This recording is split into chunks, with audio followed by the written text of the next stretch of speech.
আমি কেতিয়াবা প্লেন কৰো যে একেলগে ঘূৰিব যাওঁ বাইক লৈ, বেলেগ জাগাত পাৰ্টি কৰিব যাওঁ, নাইবা চাহ দোকানত চাহ খাব যাওঁ, আৰু এওঁলোক দুজন আহিছে মোবাইল লবলৈ।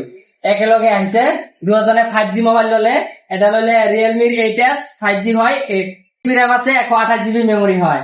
আৰু এওঁ ললে iQOO Z3 2GB RAM, total 8GB RAM আছে আৰু 128GB মেমৰি আছে। খুৰা, আপোনালোকে দুইজনে যে 5G ফোনটো লয়, ৰিয়েলমি 8 আৰু iQOO 3 5G ফোন ললে, ফোনটো লৈ কেনেকুৱা পালে? আচলতে ফোনটো লৈ ভাল লাগিছে, কাৰণ আমি এইটো ডিছকাউণ্টত পাইছো, সেইকাৰণে ভাল লাগিছে। আচ্ছা, আপোনালোকেতো বেলেগ দোকানতো চাইছিলে, নিশান্ত মোবাইল এণ্ড ইলেক্ট্ৰনিকে বেলেগ দোকানৰ পৰা কমত দিছে নে ফোনটো?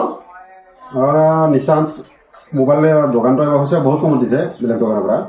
হয়, তাৰপিছত ফোনটোৰ লগত গিফ্ট দি দিছো, গিফ্ট লৈ কেনেকুৱা লাগিছে? গিফ্ট লৈ ভাল লাগিছে, বিচৰতকৈ অধিক পালে সদায় ভাল লাগে। নিশান্ত মোবাইল এণ্ড ইলেক্ট্ৰনিক বিষয়ে কি কব? নিশান্ত মোবাইল এণ্ড ইলেক্ট্ৰনিকৰ বিষয়ে এইখিনিয়ে কম যে হয়তো আমাৰ ওচৰত এনেকুৱা ধৰণৰ ডিছকাউণ্ট থকা এখন মোবাইলৰ দোকান নাছিল।